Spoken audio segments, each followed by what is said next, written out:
So yeah, this is supposed to be 12 volts for the backup signal on the Chevy Express van.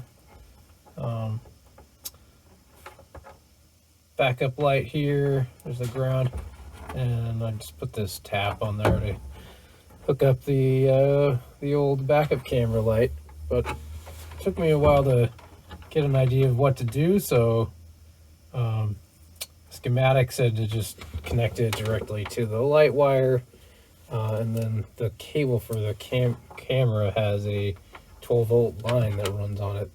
So Chevy Express van, if you need to connect a wired backup camera, it's a good place to get your 12-volt signal.